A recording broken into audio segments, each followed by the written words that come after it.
Thiruvananthapuram SAT ആശുപത്രിയിലെ വൈദ്യുതി മുടക്കത്തിൽ അന്വേഷണം പ്രഖ്യാപിച്ച് ആരോഗ്യവകുപ്പ്. സമഗ്ര സാങ്കേതിക സമിതി അന്വേഷണം നടത്തുമെന്ന് വീണ ജോർജ് അറിയിച്ചു. സംഭവത്തിൽ ബാലാവകാശ കമ്മീഷനും കേസെടുത്തു. ആരോഗ്യവകുപ്പ് റിപ്പോർട്ട് നൽകണം.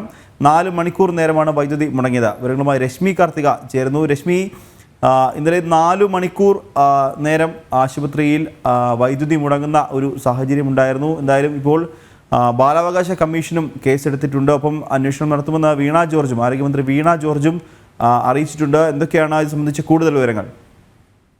SAT ആശുപത്രിയിലെ സ്ത്രീകളുടെയും കുട്ടികളുടെയും അത്യാഹിത വിഭാഗം പ്രവർത്തിക്കുന്ന ബ്ലോക്കിലാണ് വൈദ്യുതി പ്രതിസന്ധി ഉണ്ടായത്. രാത്രി വൈകിയും വൈദ്യുതി ബന്ധം പുനഃസ്ഥാപിക്കാൻ വൈകിയതോടുകൂടി രോഗികളുടെയും കൂട്ടിരിപ്പുകാരുടെയും പ്രതിഷേധം ആശുപത്രിക്കകത്തും പുറത്തുമായി ഉയരുന്നൊരു സാഹചര്യമാണ് ഉണ്ടായത്. വലിയ രീതിയിലുള്ളൊരു പ്രതിഷേധമായിരുന്നു ആശുപത്രിയിൽ ഉണ്ടായത്. ആശുപത്രിയിലേക്ക് വൈദ്യുതി എത്തുന്ന ട്രാൻസ്ഫോമറിന്റെ തകരാറിന് പിന്നാലെ ജനറേറ്ററും കേടായതാണ് പ്രതിസന്ധിക്ക് കാരണമായത്. ടോർച്ചിന്റെയും മെഴുകുതിരി വെട്ടത്തിന്റെയും ഒക്കെ വെളിച്ചത്തിലായിരുന്നു ആശുപത്രി 4 മണിക്കൂറോളം പ്രവർത്തിച്ചത്. അത്യാഹിത വിഭാഗത്തിൽ വൈദ്യുതി ഇല്ലാതായതോടെ രോഗികൾ കടുത്ത ദുരിതത്തിലാവുകയും ചെയ്യുന്ന ഒരു സാഹചര്യമാണ് ഉണ്ടായിരുന്നത്. ഒടുവിൽ ആരോഗ്യമന്ത്രി വൈദ്യുതി മന്ത്രിയുടെ ശ്രദ്ധയിൽപ്പെടുത്തി പിന്നീടുള്ള ഇടപെടലിലാണ് ഈ മണിക്കൂറുകൾക്കകം വൈദ്യുതി SAT ആശുപത്രിയിൽ ലഭിച്ചത്. പ്രതിഷേധം കനത്തതോടെ താൽക്കാലിക ജനറേറ്റർ എത്തിച്ചാണ് ഈ വൈദ്യുതി തകരാർ പരിഹരിച്ചത്. വൈദ്യുതി മുടങ്ങിയ സംഭവത്തിൽ ആരോഗ്യമന്ത്രി അന്വേഷണത്തിന് ഉത്തരവിട്ടിട്ടുണ്ട്. ആശുപത്രി സന്ദർശിച്ച്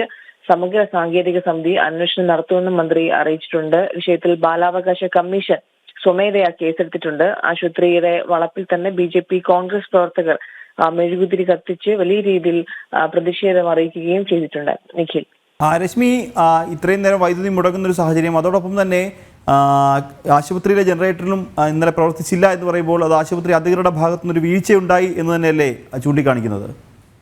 തീർച്ചയായും ആശുപത്രി അധികൃതരുടെ ഭാഗത്തു നിന്നും വീഴ്ചയുണ്ടായിട്ടുണ്ട്. കാരണം ഈ വലിയ സ്കൂൾ കെട്ടിടങ്ങളും അതോടൊപ്പം തന്നെ ആശുപത്രിയും ഒക്കെ തന്നെ പ്രവർത്തിക്കുന്നത് അവരുടേതായിട്ടൊരു ട്രാൻസ്ഫോമർ, ഇൻഡോർ ട്രാൻസ്ഫോമർ സിസ്റ്റത്തിലാണ് അത് പ്രവർത്തിച്ചു വരുന്നത്. അപ്പൊ KCB നേരിട്ടല്ല ഇവിടങ്ങളിലേക്കൊക്കെ തന്നെ കറണ്ട് നൽകുന്നത്. കഴിഞ്ഞ 2 ദിവസമായി കറണ്ടിന് പ്രശ്നം ഉണ്ടായിരുന്നു. ജനറേറ്റർ വഴി ഇത് പ്രവർത്തിച്ചു വരികയായിരുന്നു എന്നുള്ളതാണ് സൂപ്രണ്ട് പറയുന്നൊരു കാര്യം.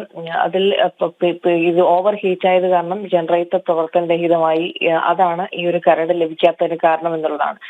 ഇവിടെ എടുത്തു പറയേണ്ട ഒരു കാര്യം, തിരുവനന്തപുരത്തെ ഏറ്റവും പ്രധാനപ്പെട്ട ഒരു ആശുപത്രി, മാത്രമല്ല സംസ്ഥാനത്ത് തന്നെ ഏറ്റവും പ്രധാനപ്പെട്ട ഒരു ആശുപത്രിയാണ് തിരുവനന്തപുരം മെഡിക്കൽ കോളേജ്.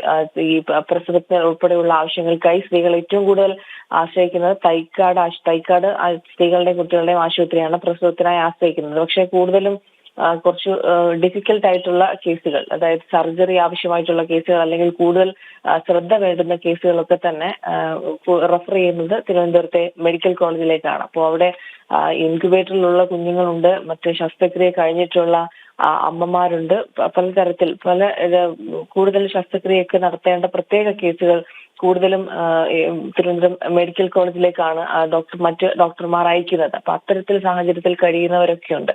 അപ്പൊ അതുപോലൊരു ആശുപത്രിയിൽ 3-4 മണിക്കൂർ കറണ്ടില്ല എന്ന് പറയുമ്പോൾ തീർച്ചയായും വലിയ രീതിയിലുള്ള വീഴ്ചയാണ്. ആശുപത്രി അധികൃതർ അത് അവരുടെ പിഴവല്ല എന്ന് പറഞ്ഞ് ന്യായീകരിക്കാൻ ശ്രമിക്കുന്നു.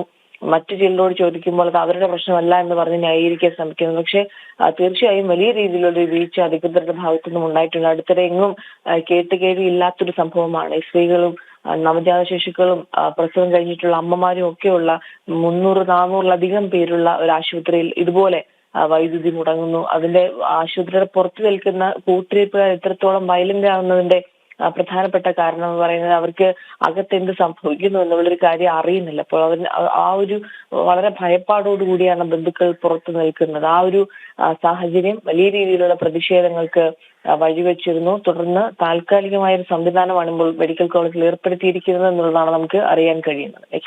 ശരി രശ്മി, തിരുവനന്തപുരം SAT ആശുപത്രിയിലെ വൈദ്യുതി മുടക്കത്തിൽ സമഗ്ര സാങ്കേതിക സമിതി അന്വേഷണം നടത്തുന്നത് മന്ത്രി വീണ ജോർജ് അറിയിച്ചിട്ടുണ്ട്. സംഭവത്തിൽ ബാലാവകാശ കമ്മീഷനും കേസെടുത്തിട്ടുണ്ട്. വിശദമായ വിവരങ്ങൾ നൽകുകയായിരുന്നു തിരുവനന്തപുരത്ത് നിന്ന് രശ്മി കാർത്തിക.